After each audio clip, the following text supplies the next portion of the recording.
I certainly wasn't expecting to do this video tonight, but I had to because you guys have made Robotech Part 1 a huge success for the channel. It's barely been 48 hours and we've already got over 11,000 hits in climbing. Thank you to everybody out there in the YouTube audience that made this possible. The reason I'm so excited is because this was a long-awaited video. You know, a lot of people for years were saying, RetroBlasting, when are you going to do Robotech? When are you going to do Robotech? And other channels were doing Robotech while everybody was like, why is RetroBlasting dragging its feet? And we weren't. You know, I wanted to do this right because I really, really like Robotech. I said it in the video. It's the best cartoon of the 80s. And I didn't even get to see it in the 80s. But I do believe it is the best cartoon from the 1980s. And I really wanted to do it right. I wanted to say what I wanted to say, and I wanted to take my time. And not just because I was just being slow and pretentious, but because there were things I needed to acquire, like the SDF-1 playset, which you'll see in Part 4. I wanted to make this series special. And so I appreciate your patience in doing that. And knowing that it's hit over 11,000 views so far is just huge. But with that, the other reason that I decided to do this video tonight was I was getting some comments from the YouTube comments page, which, you know, don't ever read the YouTube comments. You know, they always say that. But I have to because I'm a content creator. This is my channel. I can't leave it alone like that. I was getting some comments that I feel like I'm not gonna you know, do screenshots of them or anything like that, but because I've put so much work into this, I do feel like they need to be addressed, and so I'm gonna try and be brief and address them as best I can. There were some accusations that I had, quote, done this half-assed, that I had gotten a lot of stuff wrong.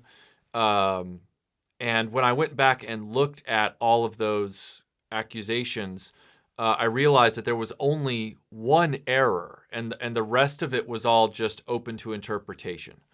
And when I say open to interpretation, in some cases, I'm talking about the nuances of my writing commentary and editorializing versus the mindset that a particular viewer went into this video with.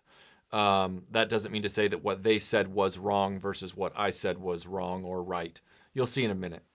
So first I want to address the thing that I did get wrong. And it was genuine confusion on my part. At one point in the video, I talk about, what's really at the top of the video, I talk about the crash landing of the Macross onto the island. And I misspoke when I wrote the script, which was several years ago, and I did vet the script again before I put it out there. I didn't, you know, leave everything to, you know, oh yeah, everything I wrote 3 years ago is going to be fine. I did go back over the script. You know, I haven't been in this game 6 years because I'm negligent and apathetic. But I had said that, you know, the Earth came together over many decades. What I meant by that was not just the rebuilding of the Macross. I did intend to encompass what are known as the Unification Wars that are described in both Macross and Robotech. In the opening montage, they talk about how the world was fighting all over the globe in the wake of this alien spacecraft crashing on Earth. And so tonight I went back and rewatched both the Robotech version and the Macross version because a few people had said, oh, well, you've gotten that wrong. It only took 10 years. And I was like, well, no, I get that the building of the ship took 10 years, but these wars that they talk about took place before that. So, and those took place over a long time. I watched Macross and Robotech both through 3 complete times, I guess over the course of RetroBlasting's career. And most recently, right before I did this video, when I knew I was ready to do it, I was going to do it. Because with that correction that came my way was accusation that I needed to watch this show more or I didn't watch it enough. And that does kind of hit me personally a little bit, because I really do take a lot of time with these reviews. So I felt like that was unfounded. It doesn't mean that you can't get confused. And so I went back and watched the openings again, like I said, this evening, just 40 minutes ago. And I had to rewatch the Macross one twice tonight, just to get, meaning that opening scene, just to understand the sequence of events. Because 1 second they're saying the wars broke out, and then the next minute it kind of seems to imply that, well, then they finally got the world back on track, and then they started repairing the ship. But then I rewatched it and immediately and reread it again, and it's like, well, no, they were restoring the ship while they were having this world war. And I'm like, well, how does that work? So while, yes, I should have said, the the Earth came together over several years instead of several decades, my added commentary to that would be, seems to be a little bit of a stretch that this thing can crash in 1999. The world breaks out into global war, and they're restoring it at the same time. And, oh, hey, world peace. And, oh, by the way, this alien technology, we completely understood it and rebuilt it in 10 years. It's a little dicey. So I'm not excusing my error, but I'm saying that's probably where my error came from, was because in my recollection, I didn't think logically there was any way that this war could have happened and then the thing get rebuilt at the same time. I felt like those were two separate events, and one did happen before the other in my head. So sorry about that. Now on to some of the others. Some of the other errors that were thrown my way. One was that I said that I didn't understand how the Zentradi could have a fleet of 1 million ships and not complete their objective, not capture the Macross, not capture the SDF-1. And then I was told that I was incorrect and that I should have watched the show more, because the Zentradi fleet was comprised of almost 5 million ships. Well, I knew on this one that the commenters, two commenters I think have said this, and myself were coming at the show from two different points in the series. You see, because I was referring to Bretai's original fleet, the one that was originally formed to capture the Macross, which was 1 million ships. And I went and verified that on the Robotech wiki when I was told that I had gotten that wrong.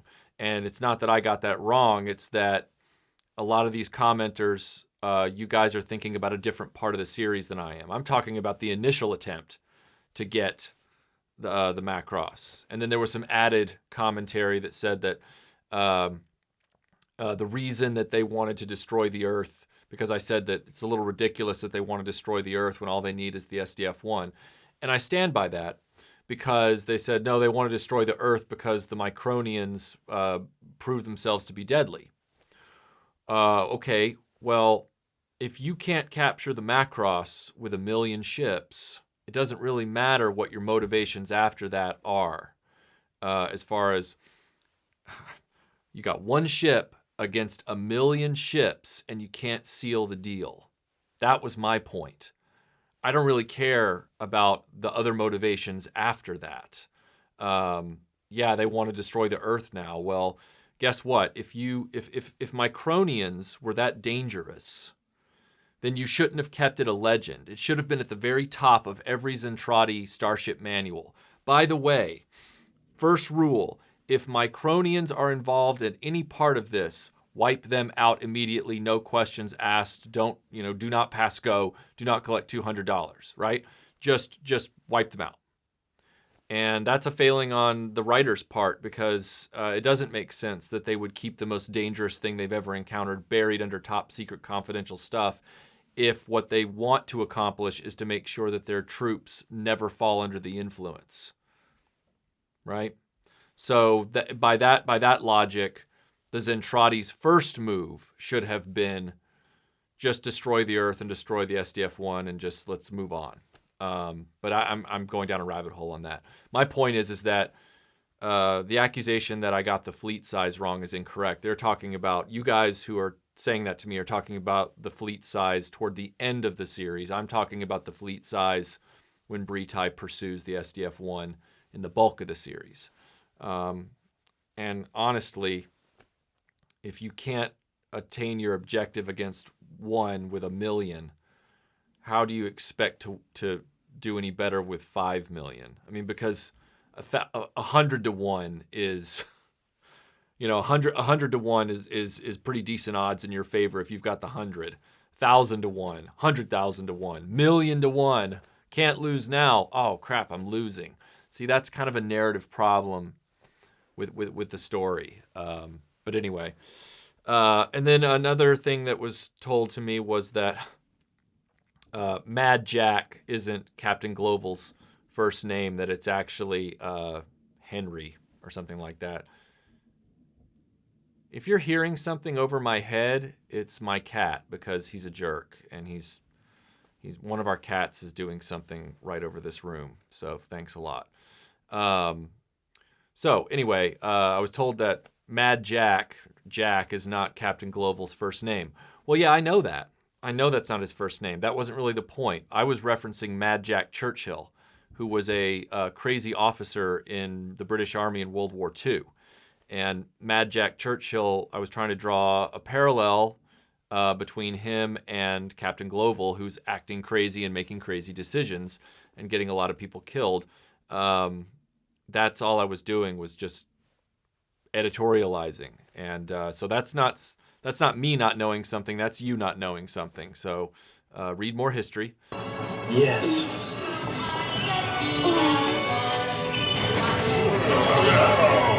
Another error that was called out was that somebody said that Lynn Kyle and Min Mei never dated. And they said that me saying that was completely inaccurate. No, I'm pretty sure Lynn Kyle and Min Mei were a thing. And I'm just going to let the clips speak for themselves.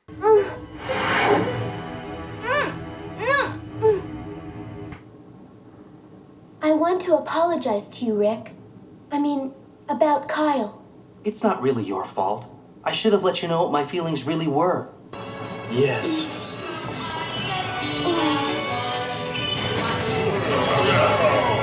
So, yeah, I mean, I don't know how you interpret that footage, but I know for a fact that in Macross they were an item, and in Robotech it seems like they didn't stray very far from that at all. They are an item to the point that Rick realizes he's never getting Min Mei, and he tells her that. So I don't really know where that's considered an error, and I would question. I mean, I'm sitting there being told by a Robotech superfan that Lynn Kyle and Min Mei were not a thing, and so calling them, saying that they were dating was inaccurate. I have to question how big a Robotech superfan you are, sir, because these clips are pretty apparent to me.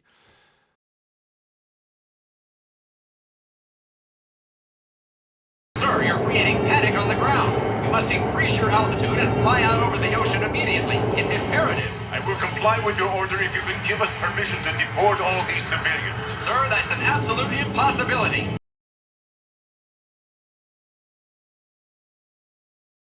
Normally, I don't go in, to correct people's comments like that or deal with, accusations that I've made errors. But in this case, because this has taken me so long and I really wanted to do it right, I wasn't prepared to let some of those comments, go unanswered.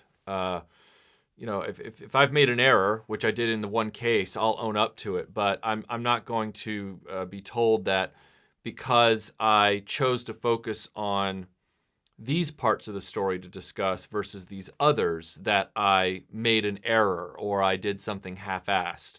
I work very carefully with my scripts to make sure that I say what I want to say about these shows. This isn't me just reading from the wiki okay? And I know that most of you out there know that, so I'm preaching to the choir. But for those of you that come at this with your fists up and you're super fans of these properties, you guys come at this with your attitudes colored. You already know more than anybody can know. And you just want to hear someone regurgitate all the stuff you know. That's what it feels like when you're getting bombarded with the criticisms and the accusations coming at you that, you know, you've done a half-assed job on one of these video reviews, and they're not easy to put together. This one easily took a lot of time, and I'm not even talking about the years spent trying to find the right collectibles I wanted to find. I'm talking about from the moment I had the collectibles and said, okay, we're going to start on this video. It took a lot of time to rewatch the series, both of them, and then determine what I wanted to pull out of them, what I wanted to say, what I thought was important. And I stand by what I said in the video from that perspective. I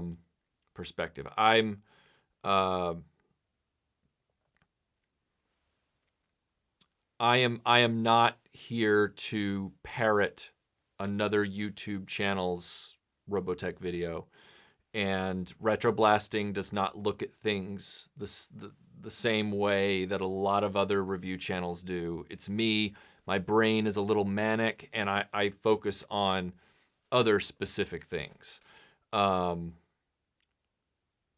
example, I focus on things like, you know, Captain Global and his weird decision making. You know, and a lot of people have pointed out to me that, well, I don't think Global was a bad guy, and you were a little harsh on him and all this kind of stuff. Guys, it's snarky commentary, okay? That's part of what we do, all right? It's like with the Mad Jack thing versus Henry. You got to stop being so literal sometimes.